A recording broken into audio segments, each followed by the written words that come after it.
राष्ट्रीय राजधानी दिल्ली पहुंच चुके हैं। उनकी ये यात्रा कई अहम बैठकों और उच्च स्तरीय मुलाकातों के लिए महत्वपूर्ण मानी जा रही है। आज वे नीति आयोग गवर्निंग काउंसिल की बैठक में हिस्सा लेंगे, जहां राष्ट्रीय विकास, आर्थिक नीतियों और सहकारी संघवाद जैसे विषयों पर चर्चा होनी है। इसके बाद 25 मई को एनडीए के मुख्यमंत्रियों की बैठक में भी उनका समावेश होगा, जिसमें गठबंधन की रणनीति और राजनीतिक मुद्दों पर विचार विमर्श किया जाएगा।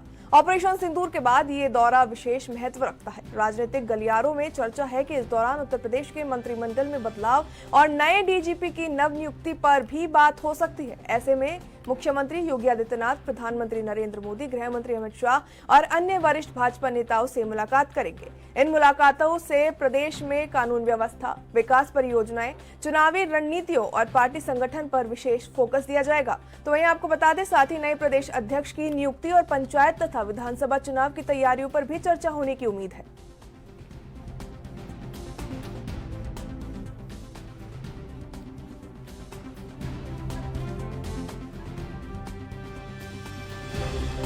उत्तर प्रदेश के मुख्यमंत्री योगी आदित्यनाथ पहुंचे दिल्ली।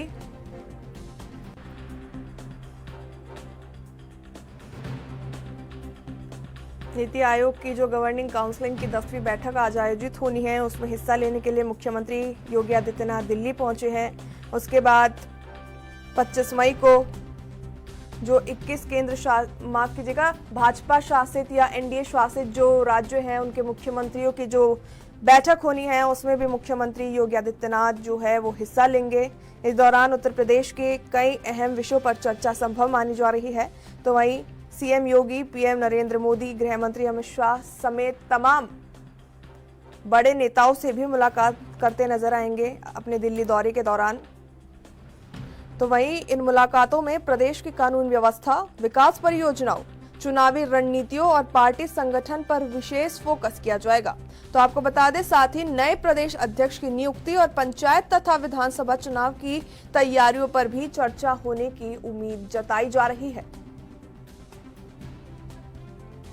शुक्रवार की शाम को राष्ट्रीय राजधानी दिल्ली पहुंचे हैं उत्तर प्रदेश के मुख्यमंत्री योगी आदित्यनाथ। उनकी यात्रा कई मायनों में अहम मानी जा रही है। इस दौरान अपनी दिल्ली यात्रा के दौरान मुख्यमंत्री योगी आदित्यनाथ अहम बैठकों और उच्च स्तरीय मुलाकातों के लिए भी अवेलेबल रहेंगे, उसमें हिस्सा लेंगे। तो वहीं आज नीति आयोग गवर्निंग काउंसिल की जो बैठक होनी है, उसमें भी सीएम योगी हिस्सा लेंगे।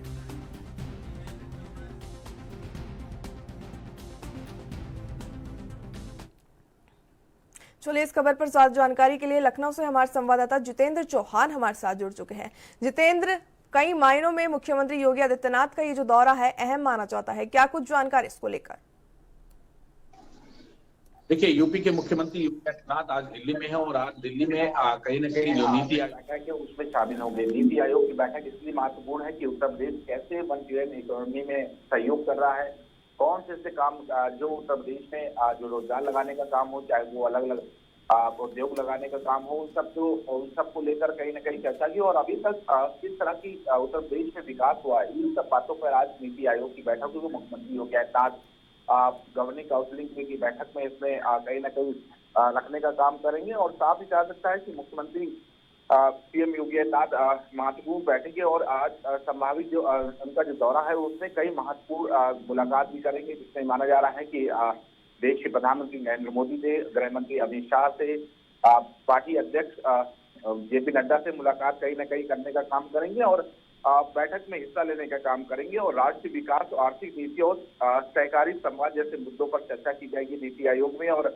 इसके बाद कल कहीं न कहीं 25 मई को एनडीए की बैठक है, जिसमें मुख्यमंत्री योगी आदित्यनाथ एनडीए की बैठक में शामिल होंगे और जिसमें गठबंधन की रणनीति और महत्वपूर्ण राजनीतिक मुद्दों पर चर्चा, विचार विमर्श करने का काम किया जाएगा। प्रगति और ऑपरेशन सिंदूर के बाद सीएम योगी आदित्यनाथ का भी उत्तर प्रदेश में कहीं न कहीं सीएम होने के नाते उनका दौरा है और राजनीतिक हलचलों में चर्चा है कि सीएम इस बार मंत्रिमंडल बदलाव, प्रदेश के जो नए डीजीपी माना जा रहा है कि कह सकते हैं कि डीजीपी का जो होना है, क्योंकि प्रशांत कुमार का कार्यकाल समाप्त हो रहा है 31 तारीख को और जाहिर सी बात है कि उसको लेकर भी नए डीजीपी को लेकर कहीं न कहीं पार्टी की ओर बात रखने का काम किया जाएगा और वहां चीजें बताने का काम कि कौन होगा अगला डीजीपी, उत्तर प्रदेश की जो पुलिस की कमान संभालेगा, उन सब पर चर्चा की जाएगी। साथ ही सूत्रों के अनुसार इस दौरान सीएम योगी आदित्यनाथ तमाम वरिष्ठ नेताओं से मुलाकात करेंगे और प्रदेश की कानून व्यवस्था, विकास परियोजनाएं और कहीं न कहीं केंद्र की जो परियोजनाएं उस पर कहीं न कहीं चर्चा की जाएगी। पार्टी संगठन और मंत्रिमंडल में तालमेल पर चर्चा होगी।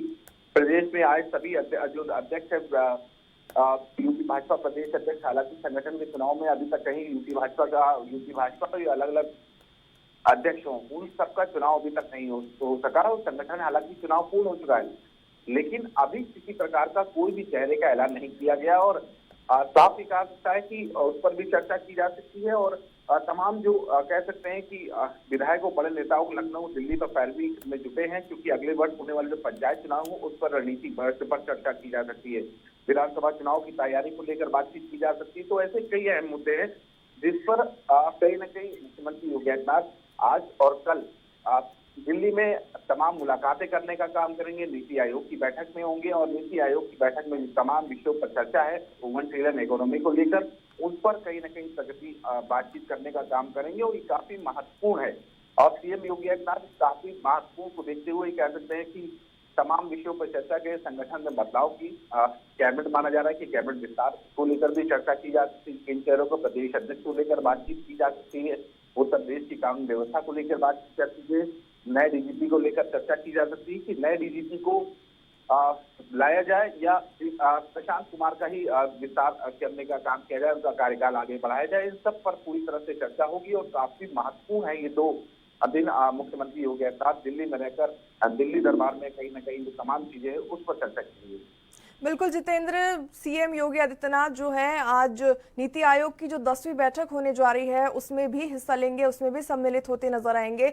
ऐसे में 2047 के लिए रोड मैप तैयार किया जाएगा। किस तरीके से 2047 के लिए भारत को विकसित किया जा सके, उसका रोड मैप आज की 10वीं बैठक में जो है उस पर चर्चा की जाएगी। ऐसे में जो थीम है वो कहीं ना कहीं ये है कि विकसित भारत के लिए विकसित राज्य, अगर विकसित भारत चाहिए तो विकसित राज्य करना होगा। ऐसे में भारत के विकास के लिए, भारत को विकसित बनाने में उत्तर प्रदेश की भूमिका जो है वो अहम मानी जाती है। इसको लेकर भी बड़ी अहम ये बैठक और बड़ा अहम सीएम योगी का दौरा कि पूरी भारतीय जनता पार्टी 2047 को लेकर जो विकसित भारत का सपना है उसमें लगी हुई है और तमाम काम किए जा रहे हैं विकसित भारत को लेकर। और साफ ये कहा सकता है कि चर्चाएं भी तमाम हो रही हैं और उत्तर प्रदेश की जो भूमिका है काफी अहम है और प्रगति ये कहा जाता है कि मुख्यमंत्री उत्तर प्रदेश के मुखिया होने के नाते उत्तर प्रदेश का आबादी के स्तर से एक बड़ा राज्य है और आबादी के स्तर से राज्य में विकास भी ज्यादा होता है। तो इन सब को लेकर 2047 की भूमिका भी उत्तर प्रदेश में किस तरह की होगी इस पर भी चर्चा होगी। लेकिन सबसे महत्वपूर्ण कहा है कि उत्तर प्रदेश की मुखिया है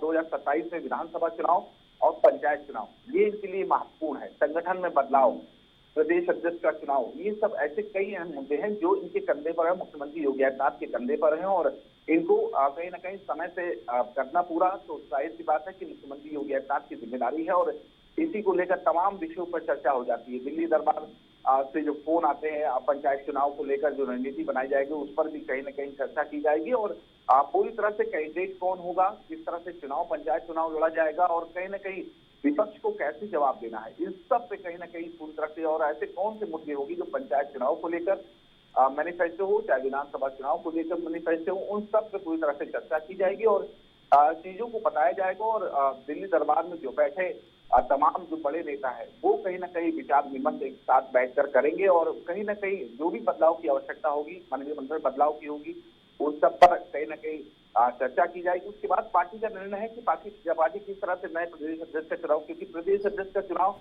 एक महत्वपूर्ण है और महत्वपूर्ण इसलिए है क्योंकि उसी के आधार पर उत्तर प्रदेश में कैंडिडेट तय होंगे, संगठन कैसे चलेगा उस पर चर्चा होगी। ऐसे तमाम विषय जिस पर कहीं ना कहीं चर्चा होना इन 2 दिनों में जरूरी है।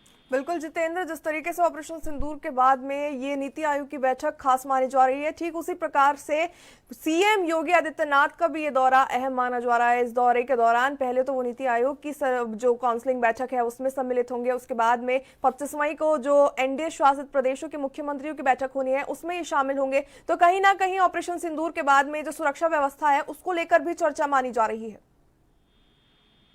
देखिए, कई ऐसे बॉर्डर हैं जो उत्तर प्रदेश से जुड़े हुए हैं और किसी प्रकार का घुसपैठ ना हो सके, तमाम किसी प्रकार की आतंकी घटना ना हो सके, किसी प्रकार के जो माओवादी हैं वो कहीं ना कहीं किसी प्रकार की चीजें ना फैलाते, आतंकवादी घटनाएं उत्तर प्रदेश में ना हो, उन सब को लेकर पूरी तरह से अलर्ट है। और मुख्यमंत्री योगी आदित्यनाथ उत्तर प्रदेश के डीजीपी हों, चाहे तमाम वो अधिकारी जो सुरक्षा से जुड़े हैं, जो तमाम अफसर हैं, उन पर कहीं ना कहीं जिम्मेदारी है। और ऑपरेशन सिंदूर के बाद उत्तर प्रदेश में किस तरह से सतर्कता बढ़ी है, नेपाल बॉर्डर हो, क्योंकि उत्तर प्रदेश में नेपाल बॉर्डर भी जुड़ा हुआ है, तमाम ऐसे जो सीमाएं हैं वो जुड़ी हुई है, उस तरह का कोई घुसपैठ ना हो सके, उस पर भी कहीं ना कहीं रणनीति बनाई जाएगी, उस पर भी चर्चा की जाएगी, किस तरह से जो सुरक्षा बल है वो काम करेंगे और उत्तर प्रदेश में किसी प्रकार की जो चाक चौबंद व्यवस्था है वो किस तरह से करनी है, कैसे इन आतंकियों को, इन माओवादियों को जवाब देना है, इन सब पर पूरी तरह से चर्चा। क्योंकि मुख्यमंत्री योगी आदित्यनाथ जहां भी इस समय अभिभाषण दे रहे हैं या किसी कार्यक्रम में शामिल हो रहे हैं तो ऑपरेशन सिंदूर की बात जरूर कर रहे हैं, क्योंकि ऑपरेशन सिंदूर एक ऐसा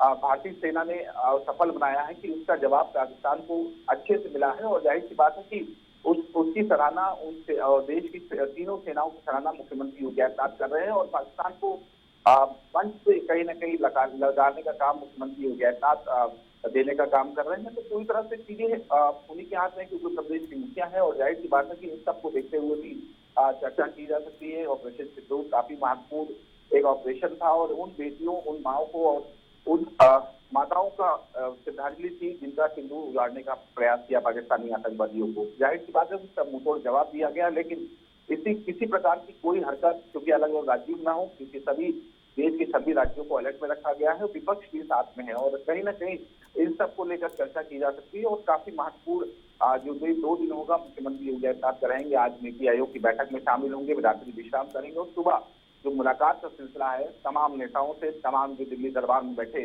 मुख्य नेता हैं पार्टी के, उनसे मुलाकात की जा सकती है।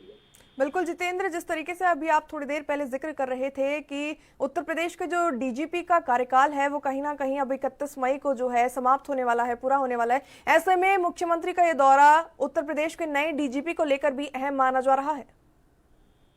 देखिए प्रगति, अभी तक सीएम योगी आदित्यनाथ की सरकार बनने के बाद पूर्णकालिक डीजीपी अभी फिलहाल नियुक्त नहीं हो सका और कहीं ना कहीं प्रशांत कुमार जो कि उनको डीजीपी बनाया गया था 31 मई 2025 को उनका जो कार्यकाल है वो समाप्त हो रहा है, उस पर भी चर्चा की जा सकती है क्योंकि मुखिया की जिम्मेदारी है। और प्रशांत कुमार ने कई ऐसे काम किए उत्तर प्रदेश में, चाहे वो कुंभ हो, चाहे वो तमाम जो सुरक्षाओं को लेकर है, चुनाव तमाम निपटाने का काम किया है मुख्यमंत्री योगी आदित्यनाथ के निर्देश में और तमाम ऐसी चीजें, कोविड जैसी बीमारी में भी पुलिस ने सराहनीय कार्य किया है। तो इस तमाम चीजों को लेकर नए डीजीपी को लेकर चर्चा की जा सकती है कि प्रशांत कुमार को उनको आगे बढ़ाने का कार्यकाल को दिन बढ़ाया जाए, इस पर भी चर्चा की जा सकती है। क्योंकि योगी सरकार में हाल में डीजीपी चयन नियमावली 2024 को मंजूरी थी, जिसके तहत चयन समिति योग आईपीएस को डीजीपी नियुक्त कर सकती है और दिल्ली से सीएम योगी मुलाकात के दौरान इस नियुक्ति पर विचार विमर्श कर सकता है। और कुछ सूत्रों की बात की जाए तो मौजूदा डीजीपी का कार्यकाल बढ़ाया भी जा सकता है और नए डीजीपी का ऐलान भी किया जा सकता है। तो पूरी तरह से दिल्ली दरबार में चर्चा होगी। चर्चा के बाद 31 तारीख से पहले तमाम जो निर्णय लेने हैं सरकार को, उस पर चर्चा की जाएगी।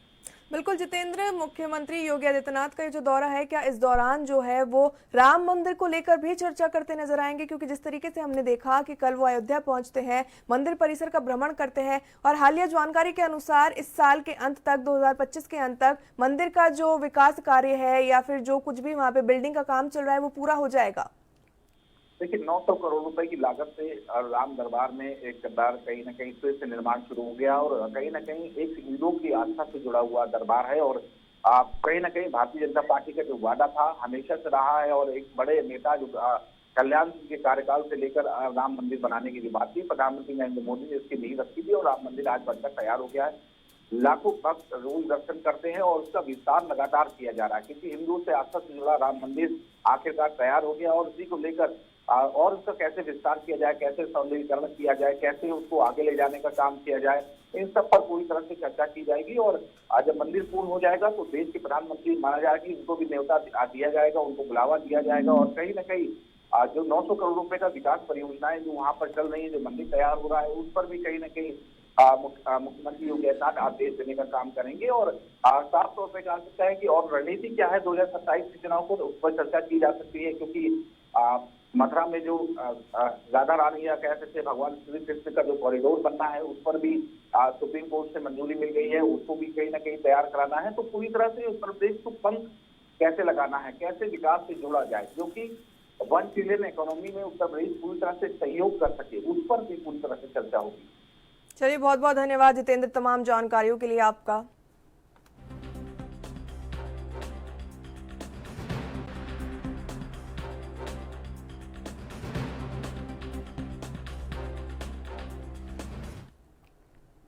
उत्तराखंड के मुख्यमंत्री पुष्कर सिंह धामी दिल्ली दौरे पर हैं और आज वे नीति आयोग की 10वीं गवर्निंग काउंसिल की बैठक में हिस्सा लेंगे। इस महत्वपूर्ण बैठक में मुख्यमंत्री धामी हिमालय प्रदेश उत्तराखंड के हितों को मजबूती से प्रस्तुत करेंगे। विशेष रूप से आस्थापना विकास कार्यों के विस्तार और निर्माण लागत के मुद्दों पर भी चर्चा की जाएगी। ऐसे में प्रधानमंत्री नरेंद्र मोदी की अध्यक्षता में होने वाली इस बैठक में देश के विभिन्न राज्यों के प्रतिनिधि मौजूद रहेंगे। मुख्यमंत्री धामी आपदा के प्रति संवेदनशील उत्तराखंड के सकारात्मक उपयोगों की भी बात करते नजर आएंगे। इसके अलावा रविवार को नई दिल्ली में मुख्यमंत्री परिषद की बैठक होगी, जिसमें धामी भाग लेकर राज्यों के बीच समन्वय स्थापित करने और उत्तराखंड की आवश्यकताओं को मजबूती से पेश करने की चर्चा करेंगे।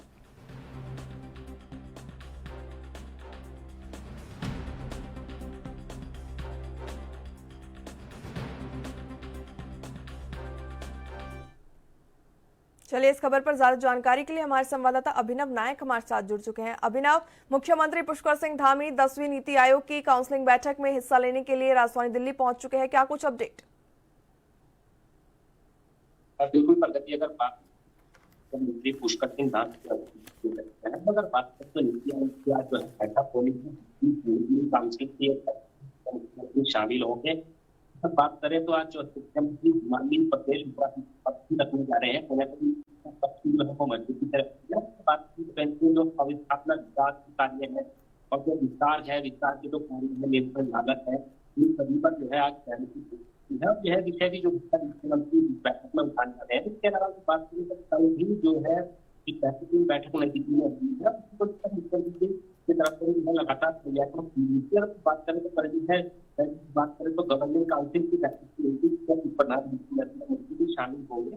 और अगर बात करें तो कहीं ना कहीं लगातार सभी राज्यों के जो प्रतिनिधि है वो इस बैठक में शामिल होंगे और कहीं ना कहीं लगातार जिस तरह से जो आपदा के प्रति मुख्यमंत्री का जो रवैया है वो संरक्षित करेगा और सुरक्षात्मक उपायों के बारे में जो है चर्चा की जाएगी। में जिस तरह से आपदा प्रभावित क्षेत्र है वहाँ पर जो है आपदा को भी कई तरह के सवाल है और मुख्यमंत्री परिषद की बैठक में शामिल होने वाले हैं। बात करें तो धामी जो है जुड़ी हुई समस्याएं हैं तरह से स्थापित हो उन सभी पर जो है बातचीत कर सकते हैं। उत्तराखंड राज्य की जो अवस्था है वो बैठक में बिल्कुल अभिनव, जिस तरीके से आज मुख्यमंत्री पुष्कर सिंह धामी जो है नीति आयोग की बैठक में सम्मिलित होने जा रहे हैं, 10वीं काउंसलिंग बैठक का वो हिस्सा बनेंगे। ऐसे में जो इस बैठक का जो उद्देश्य है वो है 2047 तक भारत को विकसित राज्य स्थापित करना और वहीं थीम है विकसित भारत के लिए विकसित राज्य। तो विकसित भारत के लिए किस तरीके से उत्तराखंड राज्य का जो है वो उपयोग होने वाला है, जिस तरीके से उसका योगदान रहने वाला है, इसको लेकर भी कहीं ना कहीं ये जो दौरा है मुख्यमंत्री का अहम माना जा रहा है। बिल्कुल, अगर बात करें एक तरह से जो उत्तराखंड के हो या वो आ रहे हैं और 45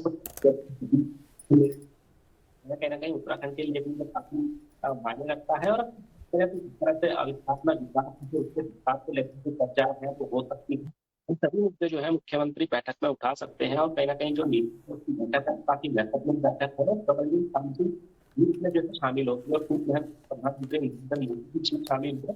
ऐसे में मान चल सकता है कि जो मुद्दे उत्तराखंड के हैं सबसे 40 से जो है राज्य सरकार काम कर रही है उसी को लेकर यह सभी मुद्दे नीति आयोग की बिल्कुल अभिनव, अभी जिस तरीके से हमने देखा था कि जो धामी कैबिनेट है उसने तीर्थाटन परिषद को एक मंजूरी दे दी है, क्या इसको लेकर भी इस दौरे के दौरान चर्चा संभव मानी जा रही है?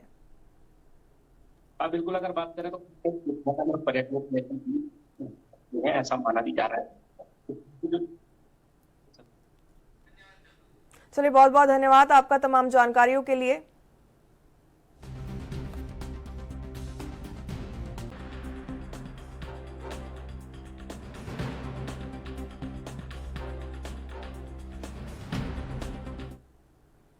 चलिए, राजधानी लाइव में फिलहाल वक्त हो चला एक छोटे से ब्रेक का, जल्द वापस लौटते हैं।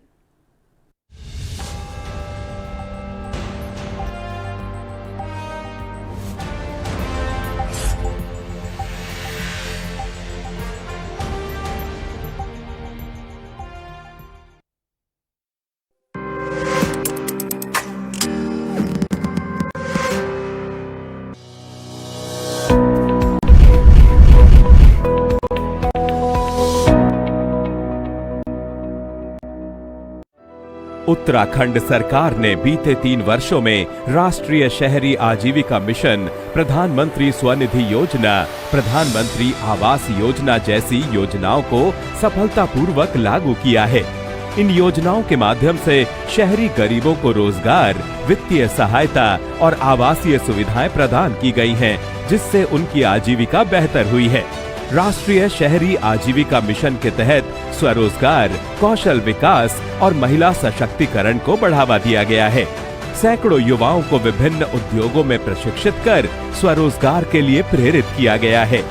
प्रधानमंत्री स्वनिधि योजना के तहत छोटे व्यापारियों को 10,000 से 50,000 तक के बिना गारंटी ऋण उपलब्ध कराए गए हैं। इससे उत्तराखंड में हजारों स्ट्रीट वेंडरों को डिजिटल लेन देन और व्यापार विस्तार में मदद मिली है। मुझे 10,000 का लोन मिला था, फिर 20,000 का मिला है, अब 50,000 का मिला है। इससे मेरी आजीविका बहुत अच्छी चल रही है। मैं अपने परिवार के साथ बहुत खुश हूँ। हम लोगों को रेडी पट्टी वाले को लोन प्राप्त हुआ, जिससे बहुत सुविधा मिला। पहले तो 10,000 का लोन मिला था, उसके बाद 50,000 का लोन मिला। प्रधानमंत्री आवास योजना के तहत 50,000 से अधिक घरों का निर्माण हुआ, जिसमें निम्न और मध्यम वर्गीय परिवारों को किफायती आवास मिले हैं। स्मार्ट सिटी योजनाओं के तहत शहरी बुनियादी ढांचे को भी सुदृढ़ किया गया है। उत्तराखंड सरकार शहरी विकास को सिर्फ बिल्डिंग और सड़क निर्माण तक सीमित नहीं रख रही, बल्कि आम नागरिकों की आजीविका को भी मजबूत बना रही है। आने वाले वर्षों में ये योजनाएं आर्थिक समृद्धि, आत्मनिर्भरता और स्वच्छ हरित शहरी जीवन की नई मिसाल पेश करेंगी। आत्मनिर्भर शहर, सशक्त उत्तराखंड, विकास की नई उड़ान। उत्तर प्रदेश की राजधानी लखनऊ से मैं जितेंद्र सिंह। हिमाचल की राजधानी शिमला से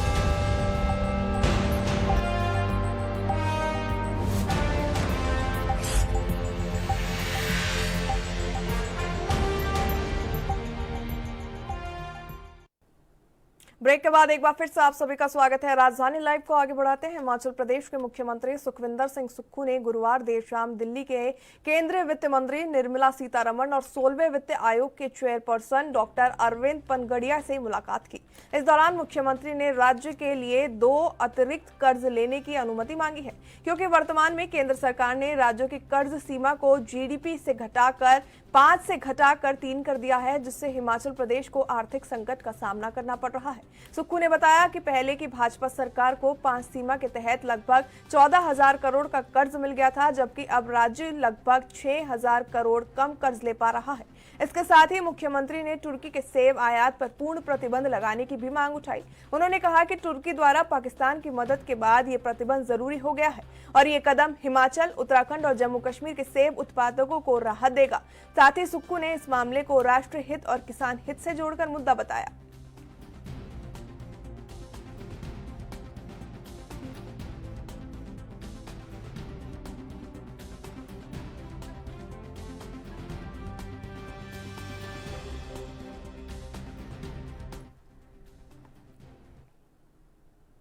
चलिए इस खबर पर ज्यादा जानकारी के लिए हिमाचल से हमारी ब्यूरो चीफ टीना ठाकुर हमारे साथ जुड़ चुकी है। टीना, मुख्यमंत्री सुखविंदर सिंह सुक्खू दिल्ली पहुंच चुके हैं, नीति आयोग की बैठक में सम्मिलित होंगे, क्या कुछ जानकारी?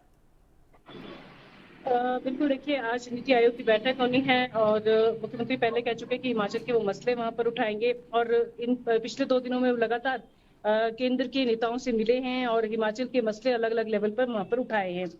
पिछले कल वो केंद्रीय वित्त मंत्री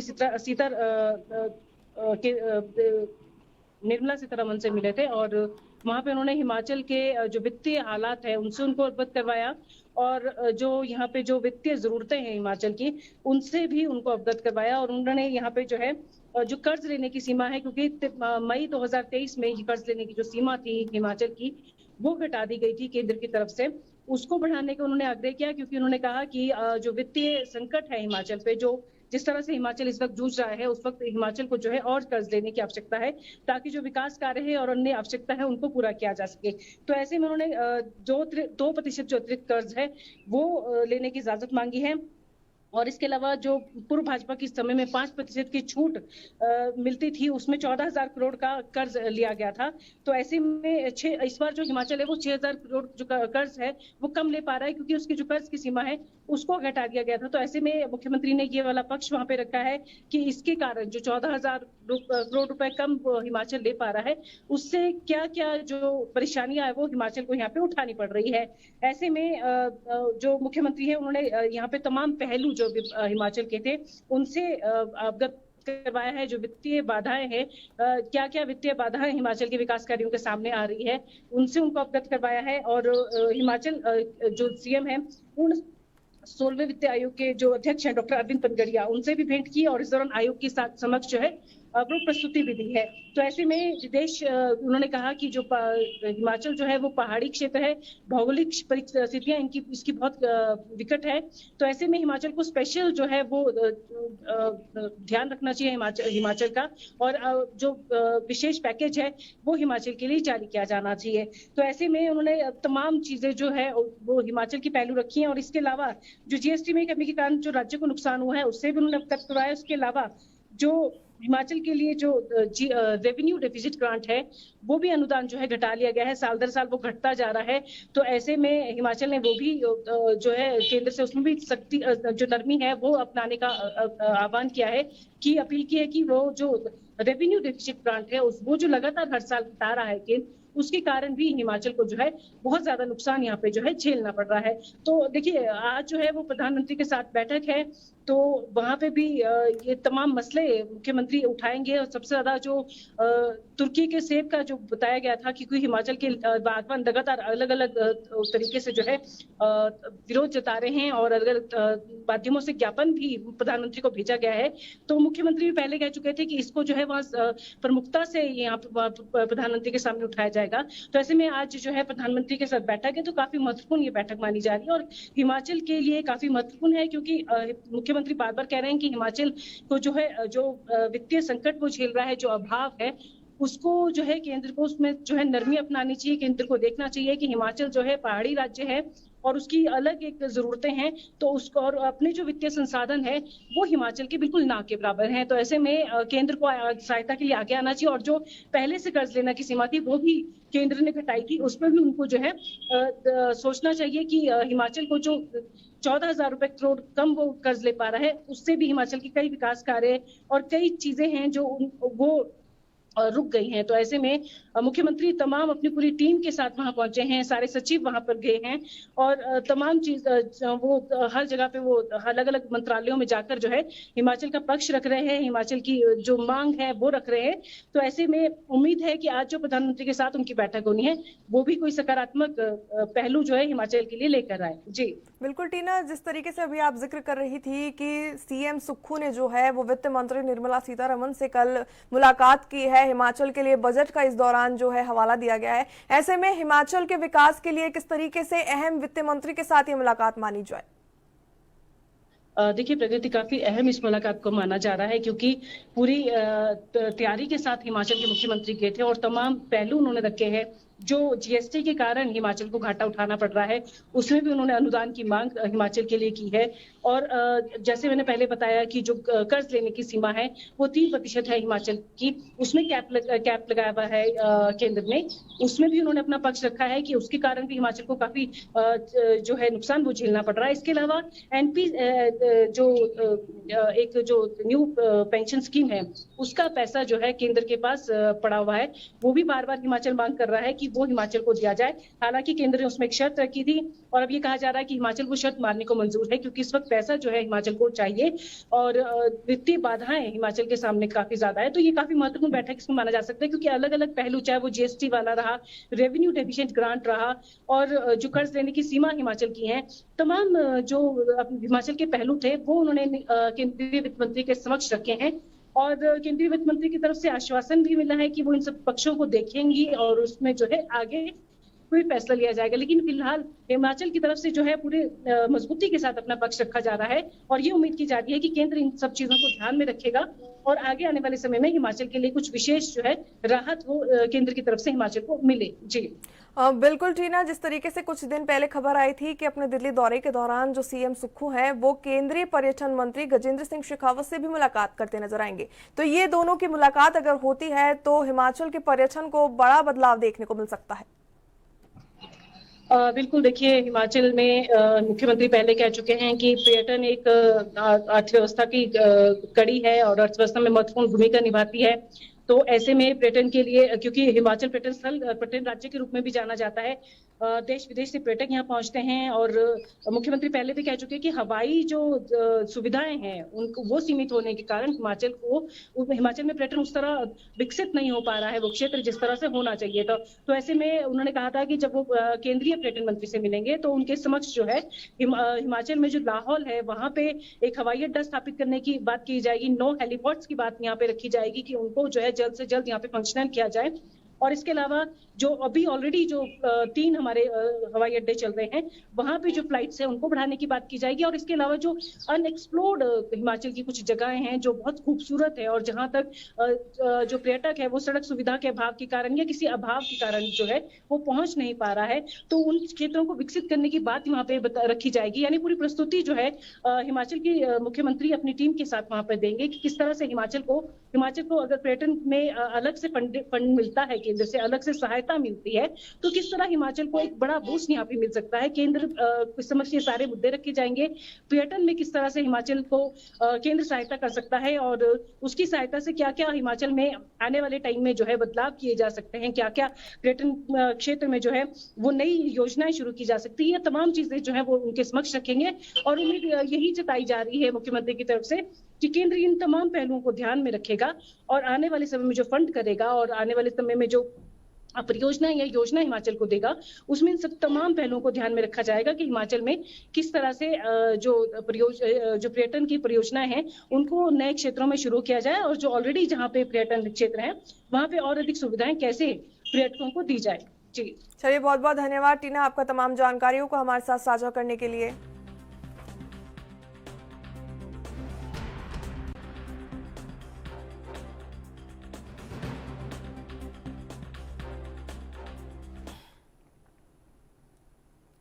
राजधानी दिल्ली का मौसम अचानक से बदला है। बुधवार को आई आंधी तूफान के बाद से मौसम में काफी बदलाव नजर आ रहा है।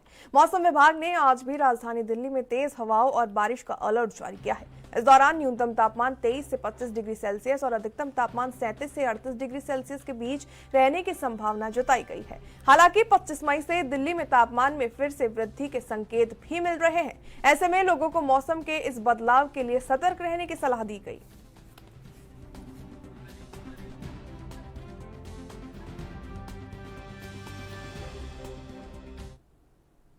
चलिए, इस खबर पर साथ जानकारी के लिए राजधानी दिल्ली से हमारे संवाददाता राजीव हमारे साथ जुड़ चुके हैं। राजीव, इस वक्त आप दिल्ली में मौजूद हैं, किस तरीके का वहां पे मौसम है, क्या बदलाव पिछले 48 घंटों में देखने को मिला? देखिए प्रगति, यहाँ पर बात करें जिस दिनों के अंदर जिस तरीके से बारिश देखने को मिली थी, आंधी तूफान देखने को मिला था, जिसकी वजह से काफी जगहों पर हादसे भी देखने को मिले। यहाँ पर बात करें पेड़ गिरने की शिकायत भी देखने को मिली, लोगों की गाड़ियां भी पानी की वजह से या फिर कहें आंधी तूफान की वजह से लोग परेशान होते नजर आए थे। मगर अब मौसम विभाग की तरफ से फिर दोबारा से इस तरीके की जानकारी दी जा रही है कि आने वाले दिनों के अंदर और ज्यादा भारी बारिश जो है वो देखने को मिल सकती है, क्योंकि मध्य भारत की बात करें तो वहां पर लगातार कर्नाटक की बात करें या फिर और जगहों की बात करें, जिस तरीके से मौसम विभाग की तरफ से जानकारी दी गई है, आने वाले 28 मई तक बारिश जो है वो देखने को मिल सकती है और आंधी तूफान जो है वो भी देखने को मिल सकता है, जिसकी वजह से दिल्ली नहीं पूरे मध्य भारत की बात करें तो वहां पर लगातार कहने की परेशानियां जो है वो देखने को मिल सकती है। और बारिश के साथ साथ ओलों की बात करें या फिर कहें आंधी तूफान की बात करें, उसकी वजह से भी इनकी आम जनता की परेशानियां जो है वो बनती हुई नजर आ सकती है। जी अच्छा राजीव, IMD की ओर से, मौसम विभाग की ओर से क्या कुछ चेतावनी जारी की गई है? देखिए प्रगति, यहाँ पर बात करें जिस तरीके से मौसम विभाग की बात करें तो मौसम विभाग की तरफ से बिल्कुल कहीं ना कहीं ऑरेंज अलर्ट जो है वो घोषित किया गया है। और यहाँ तक कि अब मौसम के अंदर जिस तरीके से बदलाव देखने को मिल रहे हैं, या फिर कहें जो अभी दोपहर के समय गर्मी देखने को मिल रही थी, शाम के समय थोड़ी बहुत राहत मिलती थी, मगर अब लगातार बारिश होने की वजह से कहीं ना कहीं इसके अंदर गिरावट देखने को मिल रही है, जिसकी वजह से लोगों को उमस भरी गर्मी से कहीं ना कहीं थोड़ी बहुत राहत जो है वो मिलती नजर आ रही है। और पिछले 2 दिनों के अंदर जिस तरीके से बारिश देखने को मिली थी, उसके बाद कहीं ना कहीं और मौसम विभाग की तरफ से कहा गया कि आने वाले दिनों के अंदर और बारिश जो है वो देखने को मिल सकती है, और इतनी बारिश देखने को मिल सकती है जिसकी वजह से परेशानियां जो है वो खड़ी हो सकती है। यहाँ पर बात करें सड़कों की हालत जो है वो और ज्यादा खराब हो सकती है, जाम की स्थिति बन सकती है, और यहाँ तक कि आंधी तूफान की वजह से कुछ हादसे भी देखने को मिल सकते हैं। इसको लेकर प्रशासन की बात करें तो प्रशासन की तरफ से तमाम इंतजाम जो है वो किए जा रहे हैं। दिल्ली एनसीआर की बात करें तो दिल्ली एनसीआर के अंदर भी कैसे प्रशासन जो है, निगम की बात करें सभी तरीके से कोशिश जो है वो की जा रही है। और यहाँ तक कि बारिश की वजह से जल भराव की जो स्थिति देखने को मिलती है, उसकी वजह से भी कहीं ना कहीं कैसे निजात पाने के लिए तमाम प्रशासन की तरफ से और तमाम अधिकारियों की तरफ से ग्राउंड लेवल पर उतरकर कार्य करने की कोशिश जो है वो अब की जा रही है। अब देखना होगा कि ये कोशिश कितनी कारगर हो पाती है। और मौसम विभाग की तरफ से जिस तरीके से जानकारी दी गई है कि आने वाले 28 मई तक भारी बारिश जो है वो पूरे मध्य भारत के अंदर देखने को मिल सकती है। जी बिल्कुल राजीव, जिस तरीके से देखा गया कि पिछले 1 से 2 दिन के अंदर जो है आंधी और तूफान का दौर जारी रहा, बारिश और ओलावृष्टि भी इस दौरान देखने को मिली, तो ऐसे में दिल्ली समेत पूरे एनसीआर में गर्मी से राहत तो मिली होगी। देखिए मैं यहाँ पर क्या बात करें जिस तरीके से गर्मी की, तो गर्मी से राहत जरूर मिलती हुई नजर आई, क्योंकि पिछले 2 दिनों के अंदर चाहे हल्की बारिश या फिर चाहे 2 दिनों से पहले जिस तरीके से भारी बारिश देखने को मिली दिल्ली एनसीआर के अंदर, तो उससे कहीं ना कहीं लोगों की परेशानियां जरूर बनती हुई नजर आई, मगर गर्मी से जरूर थोड़ी बहुत राहत जो है वो मिलती नजर आई, क्योंकि गर्मी से कहीं ना कहीं लोग परेशान होते हुए नजर आ रहे थे। और बारिश के बाद कहीं ना कहीं हालात में सुधार देखने को मिले, और लगातार तापमान की बात करें तापमान में भी गिरावट देखने को मिली। मगर आम जनता की बात करें तो बारिश की वजह से या फिर कहें आंधी तूफान की वजह से जरूर परेशानियां देखने को मिली। कुछ जगहों पर दीवार गिरने की शिकायत देखने को मिली, कुछ जगहों पर पेड़ गिरने की शिकायत देखने को मिली, और कुछ लोगों की तो इसमें इस बारिश की वजह से मौत भी हो चुकी थी। मगर अब जिस तरीके से फिर दोबारा से मौसम विभाग की तरफ से भारी बारिश के अनुमान जताए गए, उससे कहीं ना कहीं प्रशासन को पहले से ही तैयारियां जो है वो करनी चाहिए। जी अच्छा राजीव, मानसून को लेकर, प्री मानसून के आगमन को लेकर आईएमडी की ओर से क्या कुछ जानकारी, क्या कुछ अलर्ट जारी किया गया है?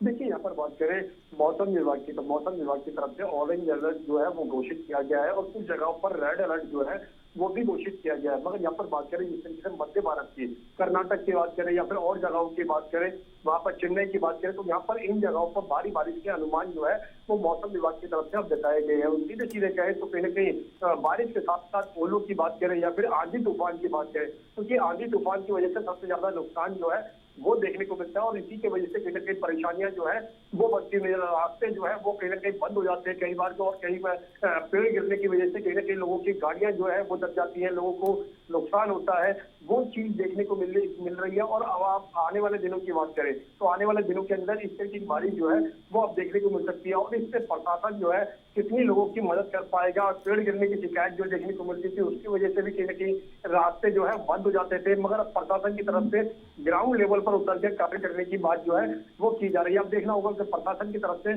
कितनी कोशिश जो है वो कारगर हो पाती है। जी बिल्कुल राजीव, राजधानी दिल्ली में मॉनसून की एंट्री को लेकर क्या कुछ तारीख जो है निकलकर सामने आ रही है? मौसम विभाग ने किस तरीके से बताया है कि मॉनसून की एंट्री इस तारीख तक राजधानी दिल्ली में हो जाएगी? देखिए यहाँ पर बात करें दिल्ली एनसीआर की, तो खास तौर पर दिल्ली की बात करें तो दिल्ली के अंदर भी हालात जो है वो बिगड़ते नजर आए थे जब बारिश आई थी। तो कहीं ना कहीं इसी को लेकर अब फिर दोबारा से मौसम विभाग ने इसी तरीके का कैसे घोषणा की है कि भारी बारिश जो है, आंधी तूफान जो है वो देखने को मिल सकता है। और निगम की बात करें और एनडीएमसी की बात करें तो तमाम तरीके से अब ग्राउंड लेवल पर उतर के कोशिश करने की बात की जा रही है। निगम की बात करें क्योंकि राजा इकबाल जो है वो मेयर है, तो उनकी तरफ से भी कहा जा रहा है कि जहां पर भी जल भराव की स्थिति देखने को मिलेगी या फिर पेड़ गिरने की शिकायत आएगी, वहां पर कहीं ना कहीं प्रशासन के अधिकारी जो है वो मौके पर पहुंचेंगे और रास्ते को खाली कराने के लिए या फिर कहीं जल भराव की जो परेशानियां हैं उसको दूर करने के लिए तमाम कोशिशें जो है वो की जाएगी। और देखना होगा कि जिस तरीके से लगातार दिल्ली के एनसीआर के अंदर जो कहते हैं अंडर पास जो है वो कहीं ना कहीं स्विमिंग पूल के अंदर बदलते नजर आते हैं, गाड़ियां फंस जाती हैं, और यहाँ तक कि इतनी भारी बारिश के बाद कहीं ना कहीं हालात ऐसे बन जाते हैं कि उन रास्तों को जो है वो ट्रैफिक पुलिस को और दिल्ली पुलिस को बंद करने पड़ते हैं। मगर यहाँ पर बात करें हर बार जब भी बारिश आती है तो प्रशासन की तरफ से बड़े बड़े वादे किए जाते हैं। मगर यहाँ पर बात करें अब बारी बारिश की, तो बारी बारिश को लेकर भी अब प्रशासन की तरफ से फिर कोशिश करने की बात की जा रही है। मगर ये परेशानियां जो है वो बढ़ती नजर आती है, जिसकी वजह से आम जनता जो है बारी बारिश की वजह से कहीं ना कहीं जाम के अंदर फंसती नजर आती है। रास्तों पर, सड़कों पर गड्ढे बनते नजर आते हैं, अंडरपास जो है स्विमिंग पूल बनते रहते हैं। इसको लेकर तमाम तरीके की जो कोशिश होनी चाहिए या फिर कहे ग्राउंड लेवल पर पुख्ता इंतजाम जो है वो निगम की तरफ से होने चाहिए। मगर अभी तक पुख्ता इंतजाम जो है वो निगम की तरफ से देखने को नहीं मिल रहे हैं। जी चलिए, बहुत बहुत धन्यवाद राजीव आपका हमसे जुड़कर तमाम जानकारियों को साझा करने के लिए।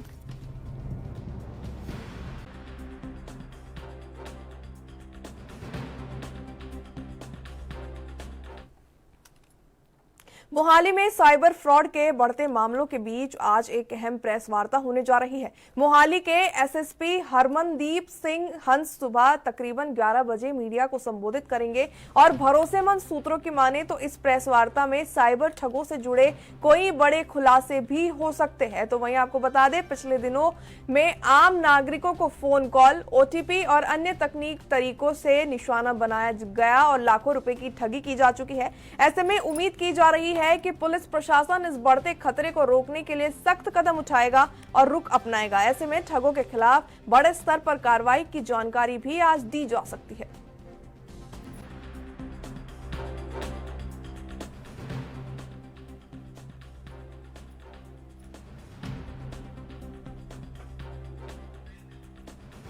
देखिए किस तरीके से लगातार साइबर फ्रॉड्स के जो मामले हैं उनमें वृद्धि देखने को मिली है। इसी को लेकर मोहाली में आज साइबर फ्रॉड के बढ़ते मामलों के बीच एक अहम प्रेस कॉन्फ्रेंस होने जा रही है। मोहाली के एसएसपी हरमनदीप सिंह हंस सुबह करीब 11 बजे मीडिया को संबोधित करेंगे और वहीं भरोसेमंद सूत्रों की माने तो इस प्रेस वार्ता में साइबर ठगी से जुड़े कई बड़े खुलासे हो सकते हैं। पिछले कुछ दिनों से आम नागरिकों को फोन कॉल, ओटीपी और अन्य तकनीकी तरीकों से निशाना बनाया जा रहा है, जिसमें लाखों रुपए की ठगी का भी मामला सामने आया। तो ऐसे में उम्मीद है कि पुलिस प्रशासन इस बढ़ते खतरे को रोकने के लिए सख्त कदम उठाएगा। वहीं ठगों के खिलाफ भी कई कार्रवाई को अंजाम दिया जा चुका है, जिसको लेकर भी आज खुलासा होना संभव बताया जा रहा है। 11 बजे मोहाली में ये प्रेस कॉन्फ्रेंस होंगी, जहां पर एसएसपी हरमनदीप सिंह हंस मीडिया को संबोधित करेंगे, बताएंगे किस तरीके से साइबर फ्रॉड से बचा जा सकता है, कितने का उन्होंने शिकार बनाया है लोगों को। तो वहीं फोन कॉल्स, जो फर्जी फोन कॉल्स आते हैं, ओटीपी और अन्य तकनीकी तरीकों से किस तरीके से जो आम नागरिक है खुद को सेफ रख सकते हैं, किस तरीके से उनके जाल में फंसने से खुद को बचा सकते हैं, हर तरीके के मुद्दों पर इस दौरान जो है चर्चा की जाएगी। तो वहीं बताया जाएगा किस तरीके से आप तकनीक के इस युग में साइबर फ्रॉड से खुद को सुरक्षित रख सकते हैं, कैसे खुद को बचाए रख सकते हैं। मोहाली में ये साइबर फ्रॉड के बढ़ते मामलों के बीच अहम प्रेस कॉन्फ्रेंस मानी जा रही है, जहां एसएसपी हरमनदीप सिंह हंस सुबह तकरीबन 11 बजे मीडिया को संबोधित करेंगे और कई अहम जानकारियों के साझा होने की भी उम्मीद जताई जा रही है। फर्जी फोन कॉल्स, ओटीपी और अन्य तरीकों से जो साइबर ठग है वो आम लोगों को, मासूम नागरिकों को अपना शिकार बनाते हैं और उनकी जमा पूंजी में से लाखों रुपए की ठगी को अंजाम देते हैं। ऐसे में इस प्रेस कॉन्फ्रेंस में कई अहम खुलासे होने की भी सूत्रों के हवाले से खबर है। तो वहीं आम नागरिक कैसे खुद को साइबर फ्रॉड से बचाए रख सकते हैं, सेफ रख सकते हैं, इसको लेकर भी चर्चा संभव मानी जा रही है।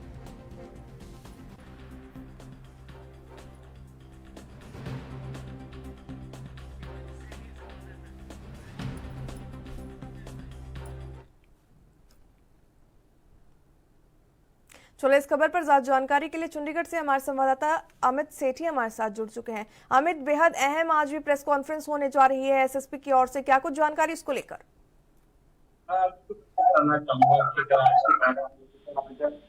मोहाली के एसएसपी काफी अहम जो है प्रेस कॉन्फ्रेंस करने जा रहे हैं। अगर प्रेस कॉन्फ्रेंस में जो है खासकर जो साइबर अपराध है, जो साइबर क्राइम है, उसको लेके जो है पूरी जानकारी जो है बिल्कुल मिल जाएगी, क्योंकि अक्सर देखने को मिल रहा है कि किसी जो है बहुत से जो है साइबर क्राइम के जो है मामले सामने आए हैं। जो खासकर जो सीनियर सिटीजन है या NRI है, उनके साथ ठगी के काफी जो है मामले सामने आए थे, जिसको लेकर जो है एक बड़ी प्रेस कॉन्फ्रेंस जो है आज से 11:15 बजे के आसपास जो है होगी और उसमें बिल्कुल बड़े खुलासे हो सकते हैं, जागरूक लोगों को जो है किया जा सकता है। इससे पहले चंडीगढ़ का मामला सामने आया था कि एक दंपति के साथ जो है 25 लाख रुपए की ठगी जो है हुई, वो भी काफी एक अलग तरीके से ठगी की गई थी। उनके घर जाके उनका ATM बनाया गया और उसमें से जो है पैसे जो है निकाल दिए गए, उनकी जो जमा पूंजी थी उसको निकाल दिया गया।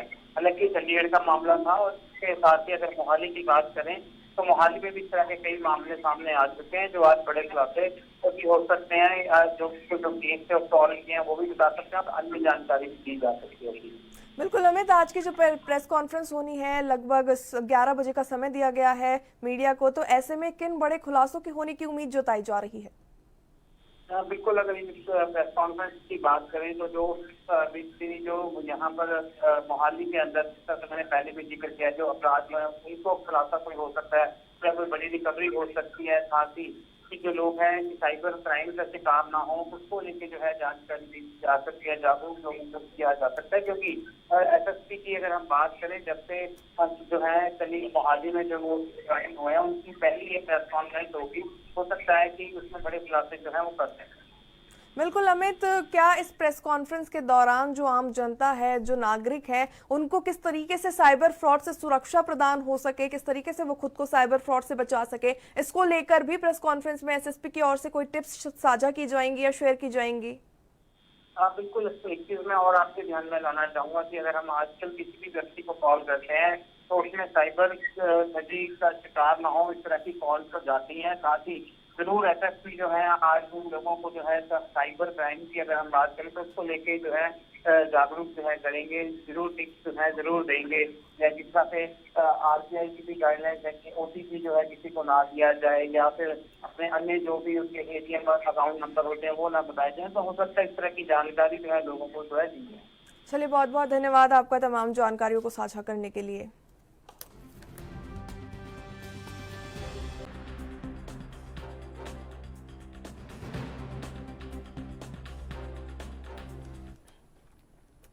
प्रधानमंत्री नरेंद्र मोदी आज नई दिल्ली में नीति आयोग की शासी परिषद की 10वीं बैठक की अध्यक्षता करेंगे। इस बैठक का मुख्य उद्देश्य वर्ष 2047 तक भारत को एक विकसित राष्ट्र बनाने के लिए राज्यों की भूमिका पर चर्चा करना है। विकसित भारत के लिए विकसित राज्य विषय पर केंद्रित इस बैठक में प्रधानमंत्री मोदी राज्य केंद्र शासित प्रदेशों के मुख्यमंत्री, राज्यपालों और केंद्रीय मंत्रियों के साथ मिलकर भारत की विकास यात्रा को तेजी से आगे बढ़ाने की रणनीतियां बनाएंगे। इसके बाद 25 मई को दिल्ली के अशोक होटल में 21 NDA शासित राज्यों के मुख्यमंत्रियों की महत्वपूर्ण मुख्यमंत्री परिषद की बैठक होगी। इस बैठक में सुशासन, नक्सल विरोधी कार्रवाई, जातिगत जनगणना, ऑपरेशन सिंदूर और बिहार के चुनावी रणनीति जैसे अहम मुद्दों पर चर्चा संभव मानी जा रही है। तो वहीं बैठक में प्रधानमंत्री नरेंद्र मोदी, भाजपा अध्यक्ष JP नड्डा, रक्षा मंत्री राजनाथ सिंह, गृह मंत्री अमित शाह समेत कई वरिष्ठ नेता हिस्सा लेंगे।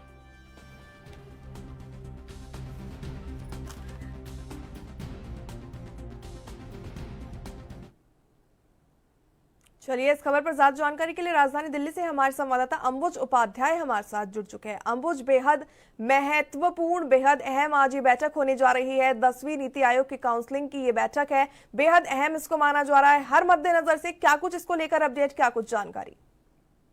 बिल्कुल, जिस तरीके से अशोक होटल के अंदर 21 NDA शासित प्रदेशों के रहेंगे, यहाँ भाजपा के शीर्ष नेतृत्व वहाँ मौजूद रहेगा, जिसमें प्रधानमंत्री नरेंद्र मोदी, अमित शाह के साथ साथ राजनाथ सिंह के साथ साथ JP नड्डा सभी वहाँ पर मौजूद रहेंगे। और ऐसे में ये वहाँ पर इस मीटिंग में देखा जाएगा कि जो भी भाजपा की तरफ से जो मुद्दे बनाए गए उन पर गहन चर्चा हुई, चाहे उसमें ऑपरेशन सिंदूर की बात की जाए या फिर बिहार में आगामी चुनाव के साथ लेकिन नक्सलवाद पर किस तरीके से और कमर कसी जाए। जिस तरीके से इससे पहले भी कई बार बयान गृह मंत्री अमित शाह की तरफ आया कि नक्सलवाद को पूरी तरीके से खत्म कर दिया गया है, जो कुछ भी बचा है उस पर पूरी तरीके से सरकार कार्रवाई करती हुई नजर आ रही है। तो कहीं ना कहीं गृह मंत्री अमित शाह भी इस बैठक में मौजूद रहेंगे और नक्सलवाद जो इससे आदमी से 1 दशक पहले अगर बात की जाए बहुत बड़ी समस्या देश के लिए थी, लेकिन कहीं कहीं ना कहीं राहत की बात है कि नक्सलवाद में कहीं ना कहीं कमी आई है। उसके लिए केंद्र सरकार ने जिस तरीके से नक्सलवाद पर प्रहार किया है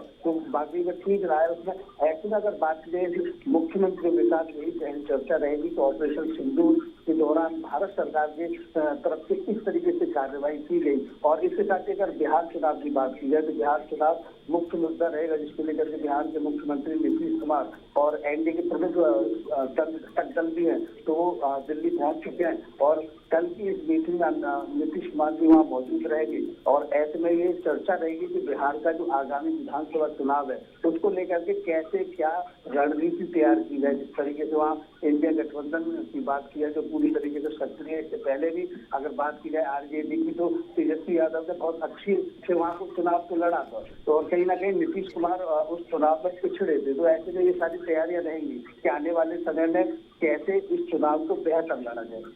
बिल्कुल अंबुज, आज की जो नीति आयोग की 10वीं काउंसलिंग बैठक होनी है इसके अंदर ऑपरेशन सिंदूर की सफलता को लेकर भी चर्चा संभव मानी जा रही है।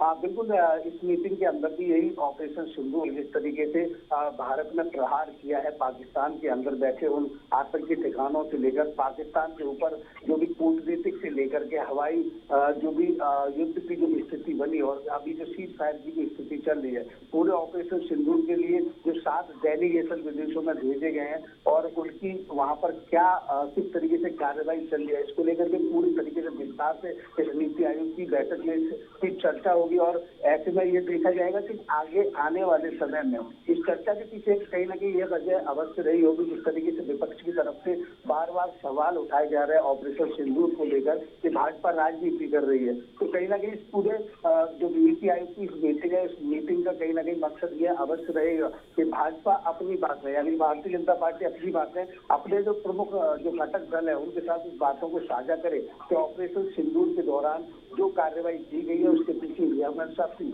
और उससे हमें ये फायदा हुआ है, क्योंकि कहीं ना कहीं विपक्ष की तरफ से बार बार प्रश्न उठाए जा रहे हैं भारतीय जनता पार्टी पर के ऑपरेशन सिंदूर को लेकर के कहीं ना कहीं भाजपा राजनीति करती आ रही है, चाहे बाहर भेजने वाले डेलीगेशन में अपनी तरफ से किसी अन्य पार्टी के जो नेता है उनका नाम देने की बात रही हो या ऑपरेशन सिंदूर पर तीनों सेना अध्यक्षों के अलावा प्रधानमंत्री का खुद का फोटो होना, बैनर और पोस्टर जो लगे हुए हैं। तो ऐसे में कहीं ना कहीं इस मीटिंग का मकसद यही रहेगा कि किस तरीके से ऑपरेशन सिंदूर को अंजाम दिया गया और उसके पीछे की सरकार की क्या सोच थी या इस जो मीटिंग रहेगी इसमें कहीं ना कहीं पूरी तरीके से विस्तार से इस पर चर्चा होगी। बिल्कुल अंबुज, जिस तरीके से आज नीति आयोग की 10वीं काउंसलिंग बैठक होनी है इसके अंदर 2047 तक भारत को एक विकसित राष्ट्र के रूप में उभारने का रोड मैप जो है तैयार किया जाएगा, तो वहीं मुख्यमंत्रियों की जो उपस्थिति है वो कहीं ना कहीं ये दर्शाती है कि किस तरीके से भारत के विकास में, भारत को विकसित करने में जो राज्यों की भूमिका है वो अहम मानी जाएगी।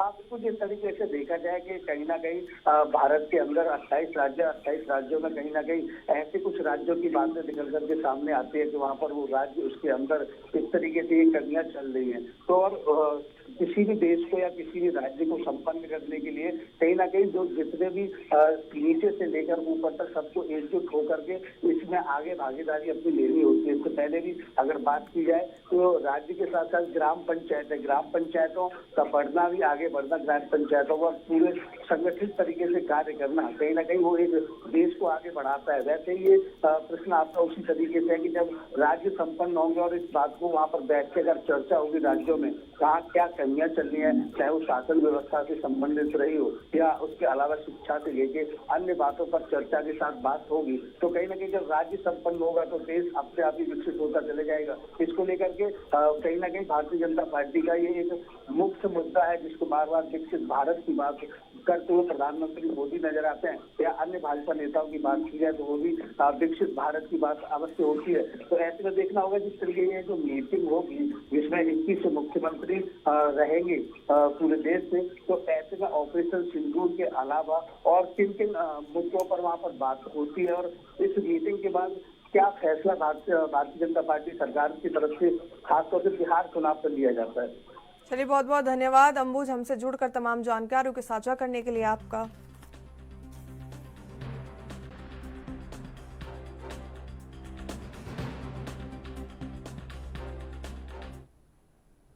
चलिए, राजधानी लाइव में फिलहाल के लिए मेरे साथ इतना ही। मुझे दीजिए इजाजत और देखते रहिए एएनबी न्यूज। नमस्कार।